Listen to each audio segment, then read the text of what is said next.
నమస్తే, welcome to నేటి ధాత్రి. నేను మీ పవన్. తెలంగాణలో వైద్య రంగానికి చీడ పురుగులా మారిపోతున్నారు కొంతమంది వైద్యాధికారులు, వైద్యులు. వైద్యం పోయాల్సిన డాక్టర్లే లంచాలు తీసుకొని ప్రజల ప్రాణాలతో చెలగాటమాడుతున్నారు. ప్రాణం కాపాడండి బాబు అని ఆసుపత్రికి వస్తే ఆసుపత్రి బిల్లు చెల్లించలేక సామాన్యుడు పడుతున్న ఆవేదన. కొంతమంది డాక్టర్లు పై ఆఫీసర్లతో కలిపి అసలు శంకర్ దాదాను తలపించేలా వీళ్ళ స్టోరీలు. వీళ్ళు వైద్యం చేయాలంటే వ్యాపారం చేస్తున్నారు. తెలంగాణలో కొంతమంది డాక్టర్లు, వైద్యాధికారులు అండదండలు చూసుకొని ఇష్టానుసారంగా ఎక్కడ పడితే ఎక్కడ పర్మిషన్లు ఇచ్చేస్తుంటారు. రోడ్ల మీద ఫ్రూట్స్ బండ్లు, జ్యూస్ సెంటర్లు కనబడతాయి కదా, అలా కనిపిస్తాయన్నమాట. వైద్యం అనేది ఎంతో పవిత్రంగా కొలిచే దేవస్థానం. అలాంటి తెలంగాణ దేవస్థానం కంటే ఎక్కువనే అలాంటి హాస్పిటల్ని కూడా వ్యాపారంగా చేస్తున్నారు. వచ్చిన పేషెంట్ తిరిగి వెళ్తాడా లేదా అనే పరిస్థితి కూడా చివరి వరకు వేచి చూడాల్సిందే. వైద్యాన్ని కూడా వ్యాపారం చేసేసి ప్రజల ప్రాణాలతో చెలగాటమాడుతున్న శంకర్ దాదాలు సినిమా సీన్ను తలపించేలా ఉంటాయి ఒక్కొక్క సీన్ వాళ్ళు చేసేవి. ఒక గవర్నమెంట్ హాస్పిటల్లో పనిచేసే డాక్టరు బయట క్లినిక్ పెట్టుకుంటాడు. ఆయన హాస్పిటల్లో పనిచేసే టైం కంటే ఆయన పెట్టుకున్న క్లినిక్లోనే, ఆయన సొంతంగా ఏర్పాటు చేసిన హాస్పిటల్లోనే ఎక్కువసేపు టైం కేటాయిస్తాడు. మరి బలిసినోడైతే ప్రైవేట్ హాస్పిటల్కి వెళ్తాడు. మరి సామాన్యుడు వెళ్ళేది గవర్నమెంట్ హాస్పిటల్ కదా. మరి అక్కడ ఆయనకు సరైన వైద్యం ఎలా అందుతుంది? అక్కడ ఆయన లేకపోతే ఆయన హాస్పిటల్ రప్పించుకుంటాడు. తెలంగాణ రాష్ట్రంలో ఒక నూతన చట్టం తేవాలి. వైద్య శాఖలో ప్రభుత్వ హాస్పిటల్లో పనిచేసే ఏ డాక్టర్ అయినా సొంతంగా క్లినిక్ పెట్టుకోవద్దు, హాస్పిటల్ పెట్టుకోవద్దు. అలా పెట్టుకోవాల్సిన పరిస్థితి వస్తే గవర్నమెంట్ ఉద్యోగం నుంచి రిలీవ్ చేయాలి వాళ్ళని. అలాంటి చట్టం తీసుకురావాలి. అక్కడ ఉద్యోగం జీతం తీసుకుంటూ ఇక్కడ హాస్పిటల్ పెట్టుకుని వ్యాపారం చేస్తుంటే ప్రజల ప్రాణాలను ఎవరు కాపాడతారు? వైద్యో నారాయణ హరి అన్నారు. ఇప్పుడు హాస్పిటల్కి వెళ్తే గోయిందా అనాల్సిన పరిస్థితి వస్తుంది. ఎందుకంటే వీళ్ళు చేసిన వ్యాపారంలో ప్రజలు నలిగిపోతున్నారు. శంకర్ దాదాతో ఆసుపత్రులు, ఠాగూర్ సినిమా వైద్యాలు, ప్రజల ప్రాణాలతో చెలగాటమాడుతున్న కాసుపత్రులు. నిజంగా హాస్పిటల్ కాల్సివి కాసుపత్రులు. హాస్పిటల్స్ అయితే ప్రజల ప్రాణాలు నిలబెడతారు, కానీ అక్కడ డబ్బు ఉంటేనే ప్రాణం నిలబెడుతుందా లేదా అనేది గ్యారెంటీ లేదు. ప్రైవేట్ హాస్పిటల్స్ అలా తయారు చేస్తారు అన్నమాట. ప్రజల ప్రాణాలతో చెలగాటం ఆడుతున్న కాసుపత్రులు, కళ్ళు మూసుకొని లంచాలు జేబులో పెట్టుకుంటున్న అధికారులు. ఇవన్నీ చేస్తున్నది అధికారులే కదా, వాళ్ళకు పర్మిషన్ ఇచ్చేది కూడా అధికారులే కదా. దేవాలయం లాంటి హాస్పిటల్ని ప్రజలు ఎంతో ప్రేమగా, మా డాక్టర్ మా ప్రాణాలను కాపాడతాడు, మాకు ఏ జబ్బు వచ్చినా నయం చేయడానికి మాకు డాక్టర్లు ఉన్న ధైర్యంతో ప్రజలు ఉంటే, వైద్యులు అధికారుల చేతిలో లంచాలు పెట్టి ప్రజల ప్రాణాలని గాల్లో కల్పిస్తున్నారు.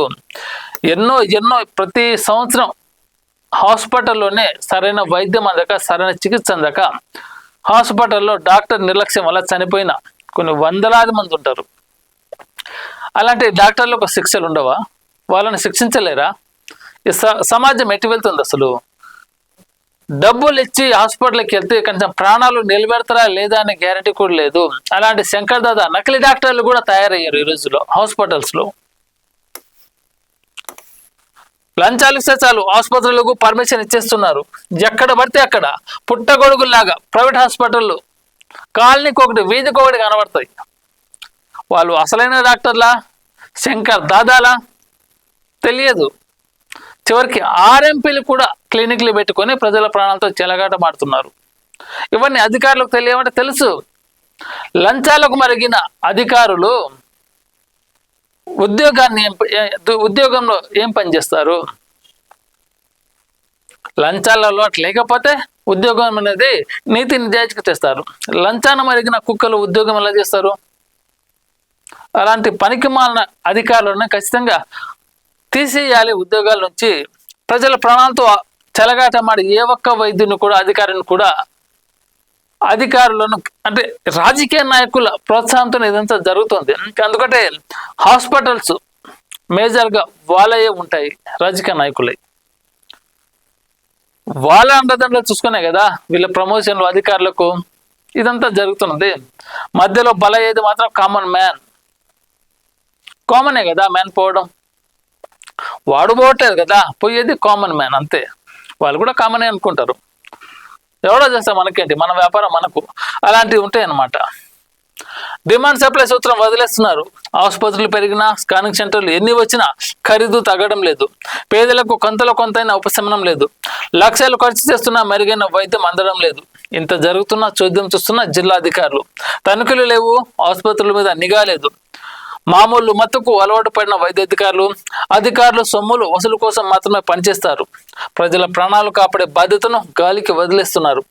ఆసుపత్రులు తప్పుల మీద తప్పులు చేస్తున్నా ఉపేక్షిస్తున్నారు. వైద్యం కోసం వచ్చిన వాళ్ళు చనిపోతే తూతు మంత్రంగా సెటిల్మెంట్లు చేస్తున్నారు. పనిలో పనిగా వాళ్ళ జేబులు నింపుకుంటున్నారు. ఆ జిల్లా వైద్యాధికారి పేదల పక్షపాతి అయిన వార్త ఒక్కడికి కనిపించడం లేదు. ప్రైవేట్ ఆసుపత్రుల దోపిడీ కంట్రోల్ చేసినట్టు ఒక్క వార్త రావడం లేదు. చూసారా, ఎక్కడ ప్రైవేట్ హాస్పిటల్లో వైద్యాధికారి వారం వచ్చి నెలకు ఒకసారి అయినా అట్లీస్ట్ క్షుణ్ణంగా తనిఖీ చేయాలి కదా.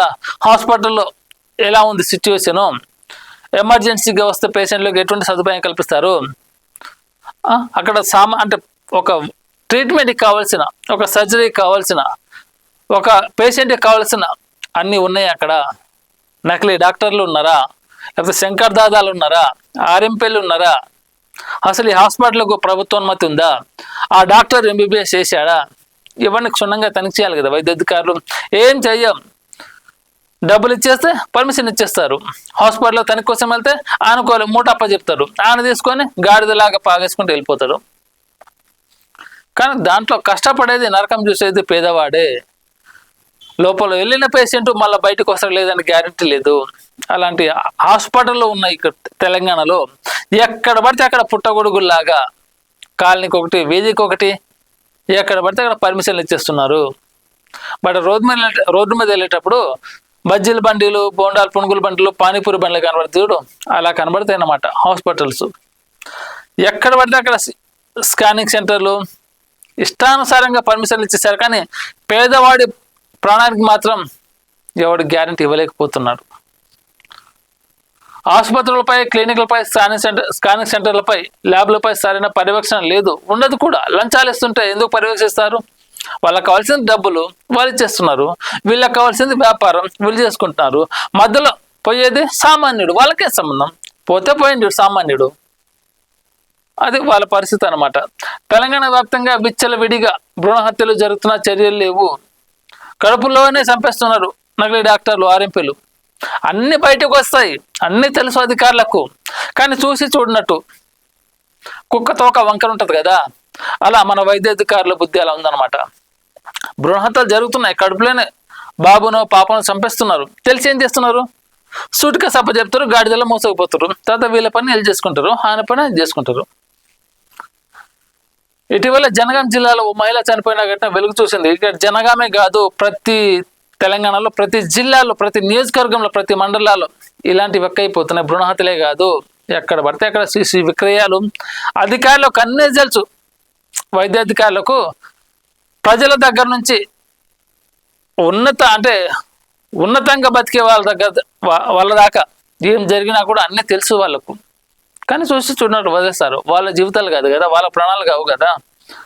పత్రికల్లో వార్తలు వచ్చినప్పుడు 2 రోజులు హడావిడి చేస్తున్నట్టు నటిస్తారు. అప్పుడు కూడా చేతులు తడుపుకొని వదిలేస్తున్నారు. పత్రికల్లోని వార్తలు వీరికి ఆదాయ మార్గాలు అయిపోతున్నాయి. కూర్చున్న చోటికే లక్షలు వచ్చి పడుతున్నాయి. దైవదినం, రోగి ప్రాణం, అధికారుల లంచాలు, సంతార్పణం. అధికారులు మారిన రోజులు పేదవాడి బతుకుపైన ఆశ ఉండదు.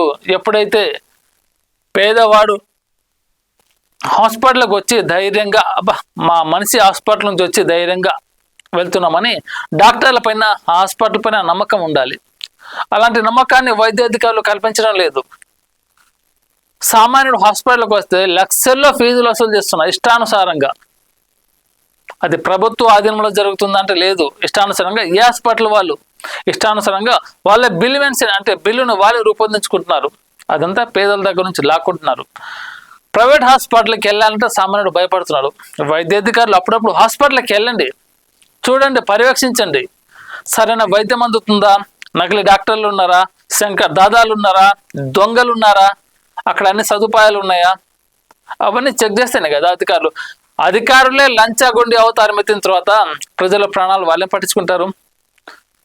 కొంచెం రాజకీయ నాయకులు వాళ్ళన్న బయటకు వచ్చి చూడాలి కదా, అప్పుడప్పుడు హాస్పిటల్ విజిట్ చేయాలి కదా. రాజకీయ నాయకులకు వాళ్ళ పదవి పదవి కాపాడుకోవడానికి టైం సరిపోవట్లేదు.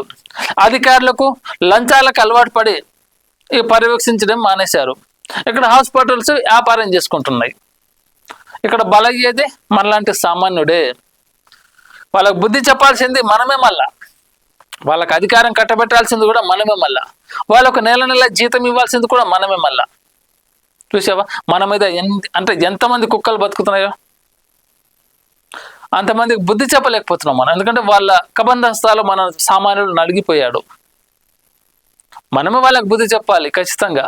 రాబోయే రోజుల్లో కాదు, ఎప్పుడైనా కానీ తెలంగాణ జెడ్ యువత బయటకు వస్తే కానీ ఇదంతా జరగాలి, తీరాలి. లంచగొండి అవతారం ఎత్తిన ఏ ఒక్క అధికారిని కూడా వదిలిపెట్టొద్దు. కఠినమైన చర్యలు తీసుకోవాలని ప్రభుత్వం ఒక కఠినమైన జీవోలు తెస్తే ప్రజల ప్రాణాలకు కొంతవరకైనా భరోసా ఇచ్చినట్టుంటుంది. లేటెస్ట్ అప్డేట్స్ కోసం మన నేటి ధాత్రి ఛానల్ని సబ్స్క్రైబ్ చేయండి. అలాగే మీకు నచ్చిన వీడియోని లైక్ చేసి, షేర్ చేసి, కామెంట్ చేయండి.